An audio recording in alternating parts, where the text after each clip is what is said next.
오늘 저녁 여러분과 함께 에스겔 36절 본문으로 해서 새 영을 너희 속에 두고 이 같은 제목으로 함께 말씀 은혜를 나누기 원합니다. 제목을 한번 크게 따라해 주시기 바랍니다. 새 영을 너희 속에 두고, 새 영을 너희 속에 두고. 한 해를 승리하며 성공적으로 살아가는 비결은 마음을 잘 지키고 심령의 변화를 받는 데 있습니다. 로마서 12장 2절에 우리에게 권면합니다. 너희는 이 세대를 본받지 말고 오직 마음을 새롭게 함으로 변화를 받아 하나님의 선하시고 기뻐하시고 온전하신 뜻이 무엇인지 분별하도록 하라. 마음을 잘 지키고 마음을 새롭게 함으로 하나님께서 기뻐하시는 삶을 살아갈 때 하나님의 풍성한 은혜가 우리 모두에게 임하게 될 것입니다. 하나님은 사랑의 하나님이십니다.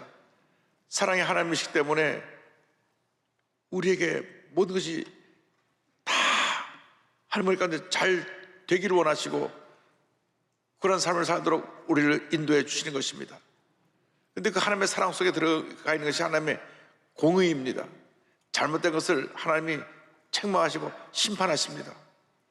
그래서 이스라엘 백성이 하나님을 잘 섬길 때는 하나님께서 놀라운 축복을 저들에게 내려주셨는데 하나님의 뜻을 어기고 우상 숭배할 때는 저들을 선자를 보내 책망하시고 그리고 이방 민족을 통해서 심판하셨습니다.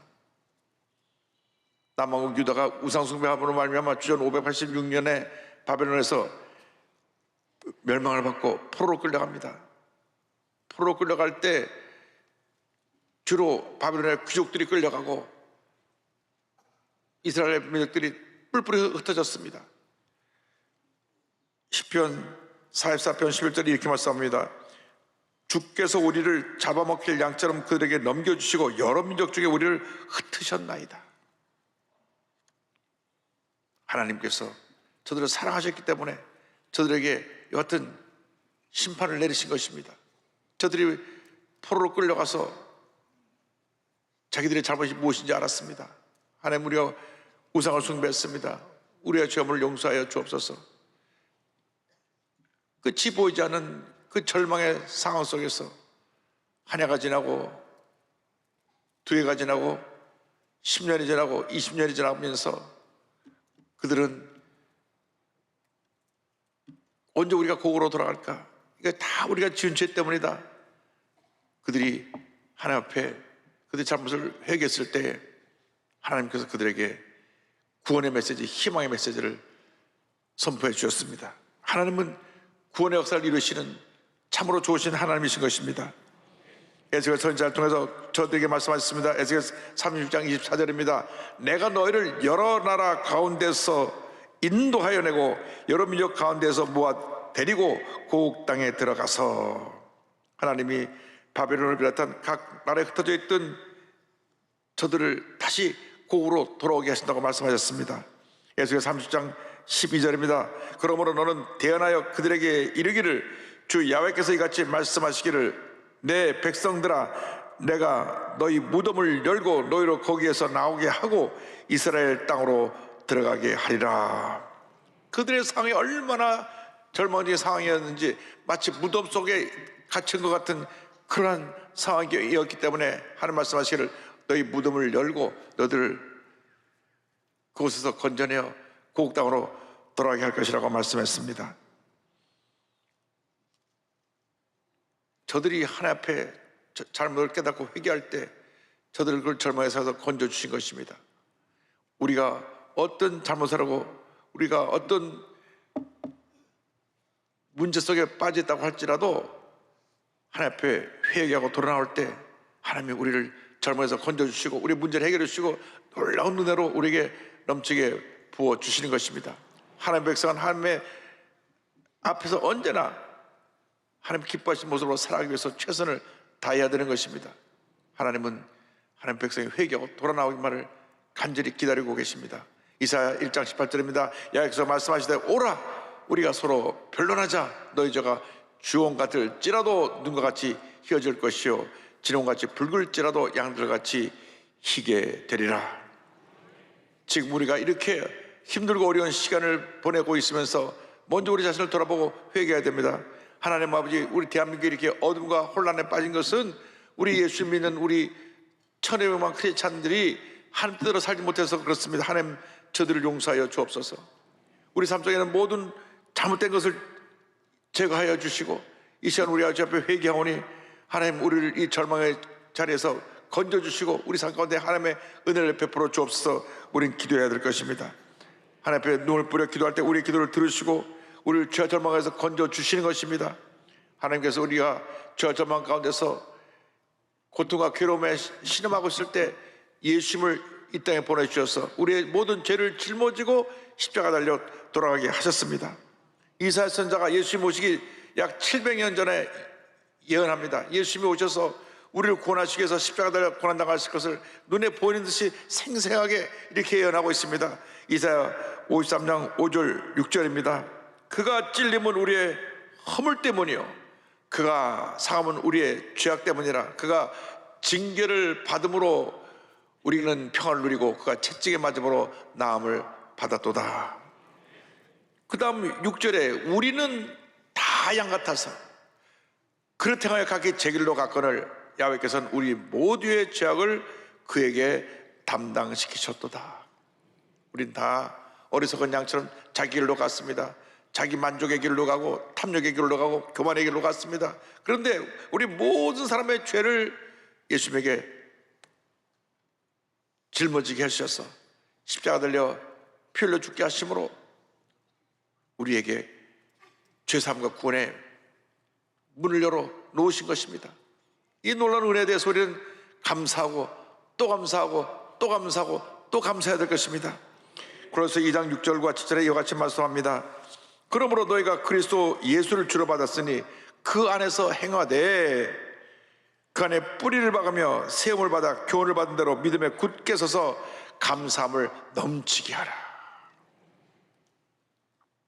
여러분, 나 같은 죄인을 구원하신 하나님의 은혜에 대해서 감사하고 또 감사하고 또 감사해야 됩니다. 우리가 너무나 하나님 많은 축복을 받았음에도 불구하고 감사하지 못하고 아주 작은 일 갖고 불평하고 원망하고 사소한 일에 상처받고 섭섭해하고 너무나 부끄러운 신앙생활을 해왔습니다. 이 절매의 과정을 통과하는 가운데 우리를 모든 죄어머니에서 정결케 만들어주시고 새롭게 만들어 주시는 것입니다. 하나님, 우리를 정결케 하시는 하나님이십니다. 에스겔 36장 25절은 말씀합니다. 맑은 물을 너에게 뿌려서 너희로 정결하게 하되 곧 너희 모든 더러운 곳에서와 모든 우상 숭배에서 너희를 정결하게 할 것이며. 하나님께서 유다 백성을 구원하실 때 모든 더러운 것에서 정결케 하신다 그랬습니다. 여러분, 우리의 생각을 더럽게 하는 이 세상의 음란 문화, 동성애 문화, 도박 문화, 거짓 문화, 인터넷과 유튜브에 얼마나 많은 거짓말들이 그냥 퍼져서 사람들을 잘못된 길로 이끌고 미혹해 하는지 모릅니다. 이 모든 더러운 것을 회개해야 됩니다. 주님, 이 더러워진 이 문화를 예수 믿는 사람이 정결하게 만들게 하여 주시옵소서. 무엇보다도 주님, 이 땅에 만연한 우상숭배, 무속신앙의 모습이 사라져버리게 하여 주옵소서. 기독교 신앙이 이 대한민국을 바로잡고 변화시키고 위대한 대한민국을 만드는 유일한 길이라는 것을 잊지 말아야 됩니다. 예수 믿는 것만이 생명의 길이요, 축복의 길이요, 기적의 길이요, 은혜의 길이요, 우리 민족이 살 길인 것입니다. 그래서 우리가 이번에 정말 크리스찬들이 한 마음으로 기도하고 또 기도해서 이 땅에 만연한 이 잘못된 모든 흑암의 물결이 다 예수의 보혈의 능력으로 씻겨져 나가도록 해야 될 것입니다.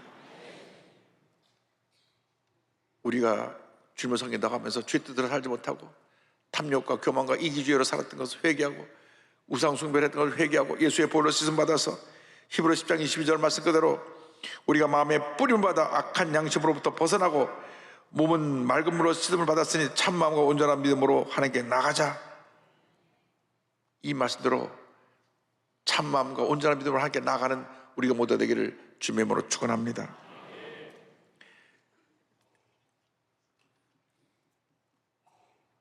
저들이 유다 백성들이 바벨론의 포로로 끌려갔을 때 그들이 결심하고 또 결심하고 또 결심하고 있습니다. 우리가 조상 대대로 우상을 섬겨서 미신에 빠져서 이와 같은 고난을 겪게 되었으니 이제 다시는 우상 숭배하지 말자. 나라가 망하고 포로로 끌려오고 노예 생활하면서 우리의 모든 걸 다 잃었는데 이제는 더 이상 잃을 것도 없고 완전히 절망에 처해진 우리가 더 이상 우상숭배를 통해서 이와 같은 하나님의 심판에 고난을 겪지 않도록 하자. 그들이 진심으로 뉘우쳤습니다. 에스겔 30장 23절을 설명합니다. 그들이 그 우상들과 가증한 물건과 그 모든 죄악으로 더 이상 자신들을 더럽히지 아니하리라. 내가 그들을 그 범죄한 모든 처소에서 구원하여 정결하게 한즉 그들은 내 백성이 되고 나는 그들의 하나님이 되리라. 실제로 이스라엘 백성들이 바벨론 포로로 돌아온 이후에는 이렇게 우상을 숭배하면서 미신에 빠진 기록이 없습니다. 말씀 중심으로 저들이 돌아가서 하나님 말씀의 권위를 강조하고 말씀에 빠져서 말씀대로 살기를 원하고 율법을 지켜 행하기를 원했기 때문에 나중에 이것이 너무 지나쳐서 율법주의로 빠지긴 했지만 우상 숭배는 안 빠졌습니다. 철저히 그들이 하나님 말씀으로 돌아오기 힘써서 말씀 중심의 삶으로 돌아왔는데 우리가 오늘 이 시간에 하나님 앞에서 우리의 우상의 모습을 제거해야 되는 것입니다. 하나님보다 물질을 더 사랑했으면 물질이 우상인 것입니다. 세상 권력을 더 사랑했으면 세상 권력이 우상인 것입니다. 그래서 우리 삶 속에 있는 우상들이 우리 마음속에서 제거되면 하나님의 큰 복이 임하게 되는 것입니다. 우리 마음의 교만의 우상을 제거할 수 있게 되길 바랍니다. 탐욕의 우상을 제거할 수 있게 되길 바랍니다. 우리 삶 속의 모든 우상을 제거해 버리면 하나님의 복이 임합니다. 우상이란 무엇이냐? 하나님보다 더 사랑하는 것이 우상입니다. 하나님 우리 삶 속에 하나님보다 더 사랑하는 것이 있으면 철저히 회개하고 이번에 다 내려놓게 하시고 하나님 은혜 가운데 하나님의 영원에서 쓰임받는 우리 모두가 되게 하여 주시옵소서. 기도할 때 하나님께서 우리 모두에게 큰 복을 줄 줄을 믿습니다. 우리가 우리 자신을 정결하게 하면 하나님께서 우리에게 새 영과 새 마음을 부어주시는 것입니다. 여러분, 우린 이미 예수를 믿을 때 하나님의 영이신 성령이 우리 마음 가운데 와 있습니다. 그런데 성령님은 인격자가 되셔서 우리가 성령님께 우리 자신을 내어 맡길 때 역사하시지 성령님께서 내 의지 주관을 무시하고 마음대로 나를 컨트롤하지 않으십니다. 성령님은 인격자입니다. 그래서 성령님을 환영하고 인정하고 모셔드려서 성령님 내게 말씀하여 주옵소서. 내가 성령의 음성을 또 따르기를 원합니다 하고 내 자신을 성령님께 맡겨드릴 때 성령께서 우리 삶 속에 놀라운 은혜를 베풀어 주시는 것입니다. 성령께서 오셔서 우리에게 제일 먼저 하시는 일이 뭐냐? 우리에게 새 마음을 주시는 것입니다. 또 새 영을 너희 속에 두고 새 마음을 너희에게 주되 너희 육신에서 굳은 마음을 제거하고 부드러운 마음을 줄 것이며 또 내 영을 너희 속에 두어 너희로 내 규례를 행하게 하리니 너희가 내 규례를 지켜 행할지라. 성령이 임하면 우리의 굳어진 마음을 제거하고 부드러운 마음으로 변화시켜 주신다고 말씀합니다. 에스겔 11장 19절입니다. 내가 그들에게 한 마음을 주고 그 속에 새 영을 주며 그 몸에서 돌 같은 마음을 제거하고 살처럼 부드러운 마음을 주어. 우리가 복 받은 생을 살려면 이 돌처럼 굳어진 마음을 깨뜨려야 되는 것입니다. 마음이 굳어진 사람들은 누가 뭐라 해도 그 말을 듣지 않습니다. 자기 주장이 강하고 그래서 늘 사람들과 부딪히고 충돌합니다. 우리가 은혜를 받으려면 이 돌 같은 마음이 깨어져야 되는 것입니다. 성령의 은혜가 임해가지고 돌 같은 마음이 깨어져야 하나님의 축복이 임합니다. 예수님 씨 뿌리는 비유도 보면 돌 같은 마음을 가진 사람에게는 이 복음의 씨앗이 떨어져도 뿌리를 내지 못하고 금방 그 씨앗이 죽어버린 것을 설명하고 있습니다. 마태복음 15장 5절 보니까 더러는 흙이 얕은 돌밭에 떨어짐에 흙이 깊지 아니하므로 곧 싹이 나오나 해가 돋은 후에 타서 뿌리가 없으므로 말랐고 성경은 말씀합니다. 여러분, 돌 같은 마음을 갈아엎어야 되는 것입니다. 자기밖에 모르고 온 고집 있는 사람, 온 고집을 그 성령의 불방망이로 부수고 말씀에 불도저로 갈아엎어가지고 이 마음밭을 부드럽게 만들어야 되는 것입니다. 그리고 그 성령의 불방망이로 부서뜨린 것을 성령의 용광로에 집어서 다 태워와서 우리 마음이 온유와 겸손으로 무장한 예수님 닮은 모습으로 바뀌어야 되는 것입니다.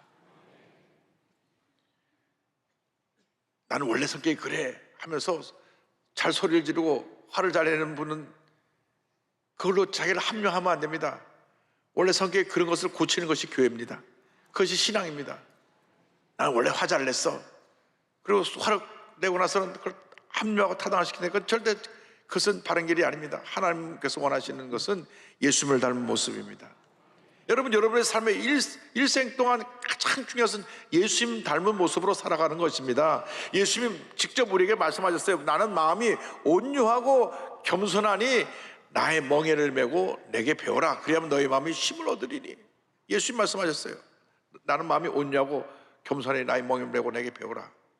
여러분, 예수님이 이것은 우리에게 명령하신 말씀입니다.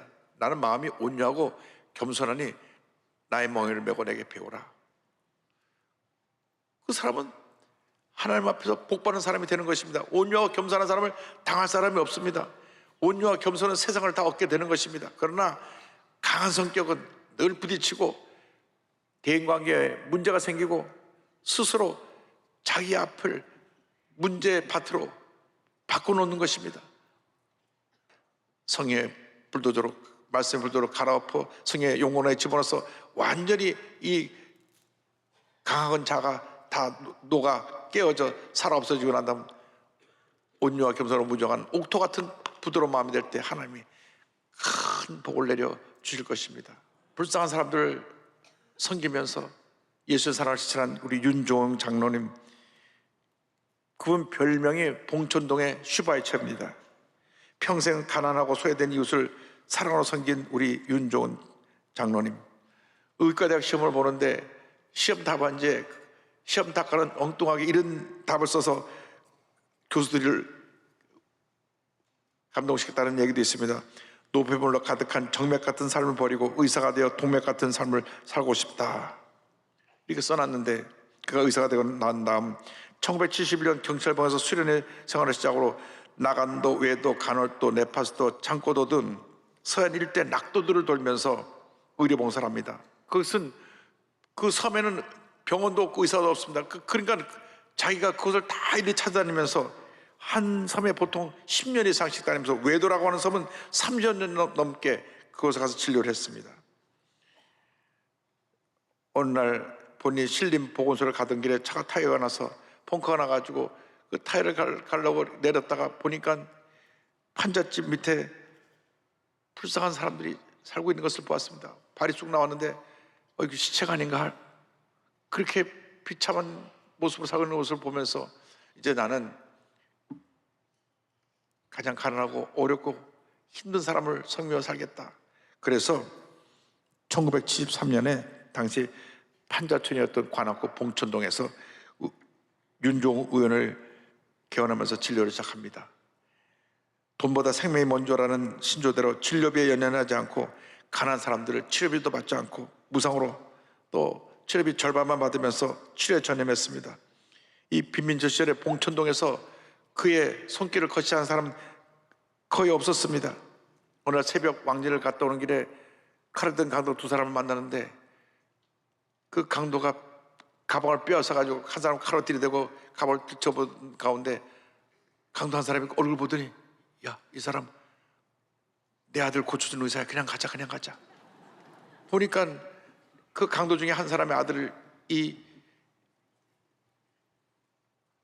윤종 원장님이 고쳐준 거예요. 그래갖고 그 위험을 벗어났다고 하는 얘기도 있고, 한 번은 병원에 본인이 짜장면을 배달하자 하는데 짜장면이 배달돼 왔습니다. 알고 보니까 수년 전에 인근 보육원 교사가 밤에 그 아이가 맹장염에 걸려서 아이를 업고 왔는데 무료로 아이를 맹장염을 수술해 줬어요. 그랬더니 이 아이가 보육원을 나와가지고 중국집 배달원으로 취직을 해갖고 첫 번째 월급 받아갖고 자기 맹장염 공짜로 고쳐준 선생님 너무 고마워서 짜장면을 그 자기 돈으로 사갖고 배달 온 거예요. 드리겠다고. 참 그걸 보면 이분이 얼마나 사랑으로 환자를 한 사람 한 사람 섬기는지.